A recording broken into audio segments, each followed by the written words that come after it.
125 guarantee के साथ कांग्रेस ने भी अपना घोषणा पत्र जारी कर दिया। प्रमुख है इसमें ओल्ड पेंशन स्कीम, जिसके दम पर इससे पहले चुनावों में उसे फायदा होता दिखा है। लेकिन इसकी मुख्य बातें हम आपको बता देते हैं। कांग्रेस ने जो घोषणा पत्र जारी किया है उसकी 10 बड़े वादे अगर देखें तो इनमें गरीब महिलाओं को सालाना 1 लाख रुपए की बात कांग्रेस की तरफ से कही गई है। युवाओं को 1 साल ट्रेनिंग के लिए 1 लाख रुपए देने का वादा किया गया है।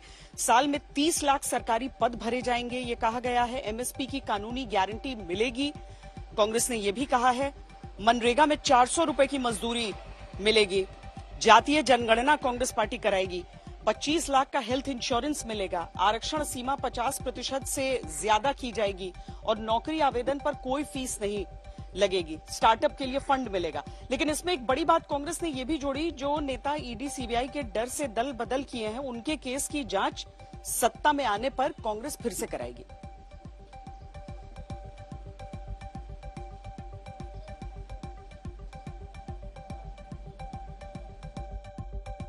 मगर ये जो चुनाव है, ये लोकतंत्र को और संविधान को बचाने का चुनाव है। एक तरफ एनडीए नरेंद्र मोदी जी जो कॉन्स्टिट्यूशन पर आक्रमण कर रहे हैं, लोकतंत्र पर आक्रमण कर रहे हैं, इंस्टीट्यूशंस को कैप्चर कर रहे हैं, और दूसरी तरफ इंडिया अलायंस जो कॉन्स्टिट्यूशन की रक्षा करता है, लोकतंत्र की रक्षा करता है। तो ये चुनाव इन दोनों फोर्सेस के बीच में है।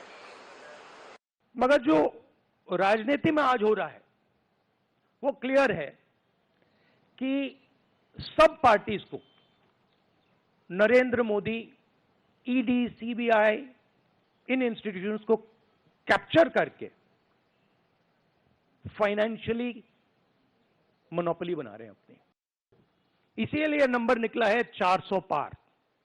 इसलिए ये महाराष्ट्र में हमारे नेता ले जा रहे हैं, हरियाणा में सब जगह हमारे नेता ले जा रहे हैं, क्योंकि इनको लग रहा है कि भैया अगर 400 पार नहीं 180 हो गई, 160 हो गई, 140 हो गई तो नैया पार हो जाएगी। एक तरफ है हमारे प्रधानमंत्री श्री नरेंद्र मोदी जी के जांचे परखे खरे नेतृत्व में एकजुटता, श्रेष्ठता के साथ हर गरीब को न्याय देता हुआ, विकास के नए पथ पर ले जाता हुआ, सुरक्षा को सुदृढ़ करता हुआ और राष्ट्र के गौरव को बढ़ाने वाला एनडीए गठबंधन, और दूसरी तरफ आपसी अंतर्विरोधों से भरा हुआ, एक दूसरे के प्रति अविश्वास से भरा हुआ, केवल निजी स्वार्थ के आधार के ऊपर एक दूसरे को मात देने की भाव से आकर खड़े हुए, अपने अपने परिवार और भ्रष्टाचार को आने के लिए खड़े हुए, भ्रम से भरा हुआ एक गठबंधन। तो ये भ्रम का, झूठों का पुलिंदा और दूसरी तरफ भरोसे की गारंटी। हमारे घोषणा पत्र में संवैधानिक न्याय, कॉन्स्टिट्यूशनल जस्टिस, खंड में लोकतंत्र बचाओ, भय से मुक्ति से लेकर मीडिया, न्यायपालिका आजादी, भ्रष्टाचार के खिलाफ मुहिम जैसे मुद्दे, कला संस्कृति जैसे विषय भी है। 2019 के चुनाव में राहुल गांधी जी ने कहा था ना 72,000 रुपए देंगे सबको। ये अपने शासित कितने राज्यों में दे दिए थे?